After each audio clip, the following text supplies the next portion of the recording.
Jim Chalmers, of course, I showed him a little bit later. Sorry, Nick, we'll get back to you in a second. I think, again, a sign of he thinks, we're over the line, so we can start to, look, I get it, politics is about putting the boot in, but they've decided to put the steel cap boot in with this today. The liar from the Shire is at it once again. Twitter loves it. What do you think? Look, I think it's lazy politics, and Twitter, as we know, is absolutely no indication of what the average voter out there is thinking. In fact, it's probably the opposite. It's a good barometer for what people are not thinking, as we know from the last election, right?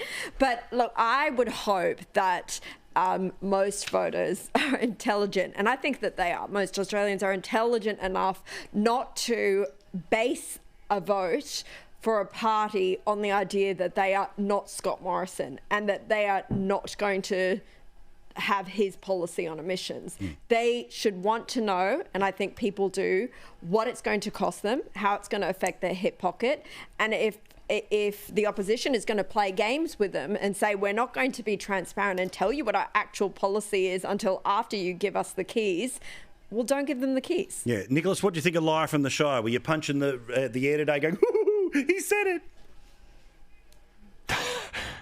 No, I was thinking it was a statement of fact, actually, Paul. I mean, the fact is, Labor knows that Scott Morrison is a very effective campaigner and he will do and say anything. And by say anything, I mean tell any lie he feels he needs to in order to win. Like you mentioned Bill Shorten's emission reduction targets by 2030 a moment ago. Remember in the last election they were described as a wrecking ball through the Australian economy. Well, guess what? Now the Business Council of Australia wants us to go even further than that. Remember in the last election when Scott Morrison told us that electric vehicles were going to kill the weekend? Well, guess what? Now he's got his own EV policy, which looks a lot like the one Bill Shorten had took the election. So again and again, this guy just keeps lying. And as you were before, you're trying to goad me into committing to some target by 2030. Well, guess what? Labor knows that they're just going to do the biggest scary pylon scare campaign of all time the moment a number gets announced. But what you forget is look what's happening around the world, Paul. The government must do more, but we won't tell you if we'll do anything.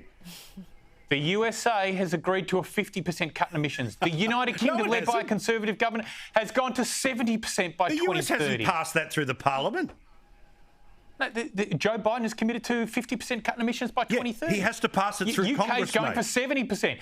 Canada, very similar economy to ours, is going for 40%. Like, we're so far behind on this stuff, Paul, because we've been scared witless by politicians like the liar from the Shire who keeps playing ooga booga. This thing's going to wreck our economy. In fact, it's going to be a great opportunity for our economy. Mark, and you feel it as much as anyone, Paul. Like, why don't you do a bit of straight talk with people on this? Don't be scared, Australia. We can do this. Why don't you give them that message? Yeah, I won't take the bait. All I'll just say is this, mate. Feel free to go and say exactly the same thing to the Chinese consulate, and then we'll have a chat about real action on climate change. Mark, you got the last say on all of this. Obviously politics. It's a good old-fashioned blood sport. Liar from the Shire. Does it hit him? Does it do well?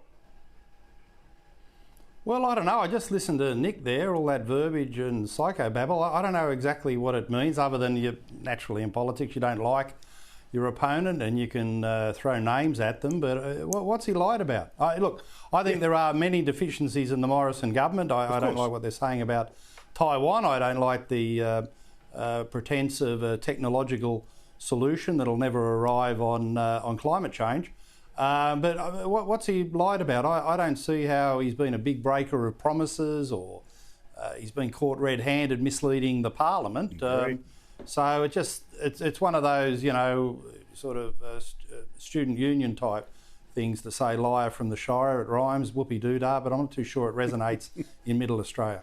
Correct. Hence my point at the start of the show about just be careful about how hard you swing on these things, because there's got to be a foundation of reality in all this, not just sort of self-conceived truth.